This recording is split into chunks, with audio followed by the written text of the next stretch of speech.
तो स्वागत है जी आपका अयोध्या में। अलग तरह का आनंद है यहाँ पर और अवध सरकार हमारे साथ यहाँ पर मौजूद है इस वक्त पर। बालाजी का एक तरीके से पर्चा बनाते हैं, लोगों के मन की बात जान लेते हैं। और सबसे पहले तो ये बताइए कि यहाँ पर लोगों के मन में क्या चल रहा है, मैं आपसे ये जानना चाह रहा हूँ। एक अलग तरह के आनंद में आप भी हैं, मैं लगातार आपको देख रहा हूँ और यहाँ के लोग भी एक अलग ही तरह के आनंद में नजर आ रहे हैं। तुलना नहीं करूँगा, लेकिन शायद त्रेता में जितना इंतजार रहा होगा इस युग में भी उतना ही इंतजार है लोग। अगर कोई श्रमिक, सबसे पहले तो जय श्री राम, जय बालाजी, राधे राधे, जय अवध सरकार बालाजी। सबसे पहले तो जो श्रमिक होता है वो सारा दिन अगर धूप में काम करता है और उसे ठंडा पानी दे दिया जाए तो ऐसा महसूस करता है उसे भगवान मिल गए। भूखे को भोजन दे दिया जाए उसे लगता है भगवान मिल गए। हमारे लिए राम जी ने कुछ छोड़ा नहीं, अन्न धन यश वो सब कुछ मिला हुआ था, लेकिन मंदिर नहीं बना हुआ था। वो टेंट में रह रहे थे, हम अपने मकान दुकानों में खुश थे, सब कुछ दिया भगवान ने, लेकिन भगवान का ही मंदिर नहीं था। तो मन में बड़ी पीड़ा थी। आज पता लगा कि भगवान विराजमान होने वाले, तो इतनी खुशी हुई है, इतनी खुशी हुई है कि मैं शब्दों से नहीं कह सकता। एक चौपाई के माध्यम से कह सकता हूँ, राम न सकहीं राम गुण गाई। भगवान भी अगर आज होते और वो देख रहे हैं कण कण में विराजमान है, यत्र तत्र सर्वत्र बजते, भगवान कहाँ नहीं है, तुझ में मुझ में खड़ग खम में हरि व्यापक सर्वत्र समाना, हर जगह राम है। और जो भी व्यक्ति यहाँ आ रहा है वो राम ही बुला रहे हैं। क्यों?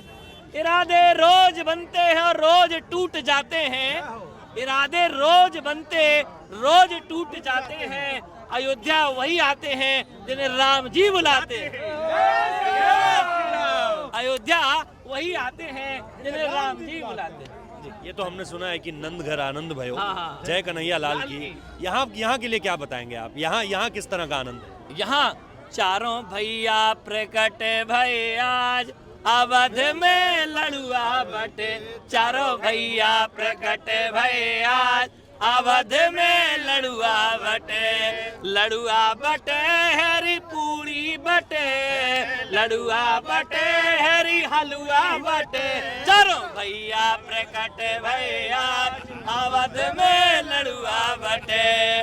तो भैया हमारे लिए तो साफ परिकर राम जी आज ही प्रकट हो, आज ही प्रकट हो रहे हैं जी। ये जो आपने दंड हाथ में रख रखा है, इसकी वजह बताइए ना, क्योंकि इसको लेकर के लोग अलग अलग तरह के, मैं अभी जनता के बीच था, लोग कह रहे थे कि कोई कह रहा था विपक्ष के लिए रखा हुआ है कोई कह रहा था जो अधर्मी सोच वाले हैं उनके लिए रखा हुआ था, कोई कह रहा है निमंत्रण मिलने पर भी जो आ नहीं रहे हैं उनके लिए रखा हुआ है। किस लिए रखा हुआ है महाराज जी ने दंड? जाकी रही भावना जैसी, प्रभु मूरत दे खई तिन तैसी।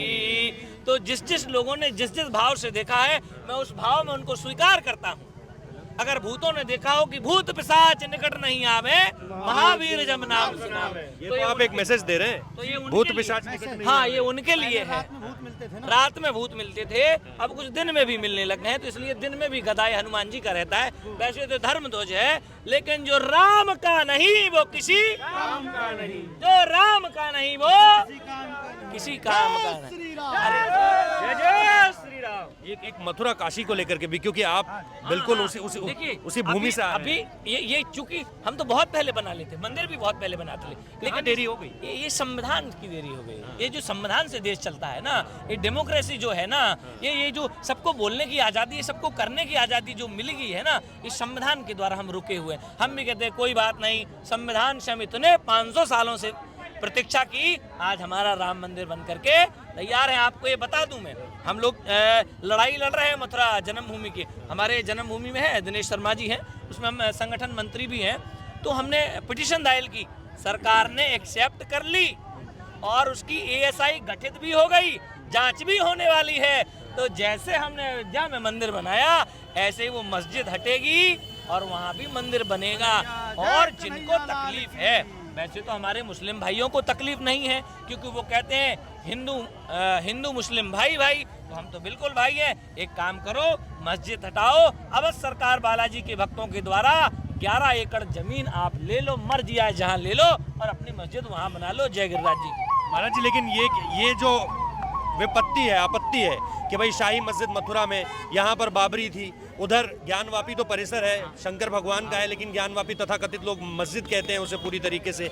इसको लेकर के आप इसको किस तरीके से देखते हैं? देखिए ऐसा कुछ नहीं है, ये लोगों का चलता आ रहा है, लेकिन अगर आप प्रमाण निकाल के देखेंगे तो हम ही पाएंगे, कण कण में पाएंगे, रज रज में पाएंगे, एक नदी की बूंद में हम ही पाएंगे। सनातन राम कृष्ण ही पाएगा और कुछ नहीं पाएगा। वो तो कुछ और औरंगजेब जैसे आतताई लोग आए, उन्होंने देखा इनके भगवान है तो इसके बगल में हमारे भी लोगों को स्थापित करना चाहिए। चूंकि उनकी सत्ता थी, तोड़ दिया और विराजमान करा दिया। ये उनकी गलती थी। आज उनके लोग पूर्वज हैं जो वो गलती को मान रहे हैं और कह रहे हैं कि हम भाईचारे से इसको निपटा लेंगे। जय श्री राम। त्रेता में महाराज जी एक आखिरी सवाल, त्रेता में तो 14 साल थे, यहाँ 500 साल है, तब तो दिवाली मनाई गई थी, यहाँ के महोत्सव। ये पहली दिवाली हम लोगों की, क्योंकि हमने वो दिवाली जब मनी थी हमने नहीं देखी थी। आज जब राम जी आ रहे हैं 22 तारीख को, तो हमारे लिए पहली दिवाली और हम भव्य और दिव्य मनाएंगे, नाचते गाते हुए मनाएंगे, दिव्यता से मनाएंगे, उनका स्वागत करेंगे। स्वागतम रामा सुस्वागतम रामा, स्वागतम रामा सुस्वागतम रामा। तो राम जी का शाह परकर सहित मैं अवधेश शास्त्री अवध सरकार राम जी के पूरे परकर सहित प्रार्थना करता हूँ कि राम जी आ रहे हैं, विराजमान हो रहे हैं। समस्त हिंदू भक्तों से भी प्रार्थना करता हूँ, जीवनेन घने नित्यम सीता रामः, जीवनेन घने नित्यम सीता रामम गतिर्ममः। वो एक अलग नहीं है, चाहे सीता कह लो या राम कह लो, वो एक ही है। जय श्री राम। जय एक संदेश अपने भक्तों के लिए, एक संदेश समस्त भक्तों के लिए यह संदेश है कि राम का जाप करें, क्योंकि पूर्व में जब जल बरसात नहीं होती तो गांव में राम नाम की धुनी बैठाई जाती थी। वो 24 घंटे चलती थी तो बरसात होती थी। इसलिए जब भी आपको तकलीफ आए, आप डॉक्टर को तो दिखाओ, लेकिन आप तकलीफ दूर ना हो तो राम का नाम एक बार ले लो, वो आराम देगा। राम एक एनर्जी भर देगा आप में।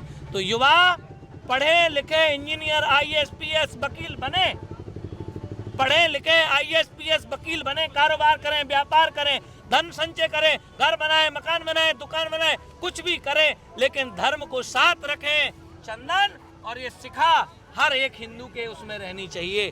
चंदन और ये शिखा हर एक हिंदू की पहचान है और ये हमेशा बढ़ेगी। अब युवा जाग रहा है, ऐसा होगा, आप देखिएगा। धन्यवाद, धन्यवाद।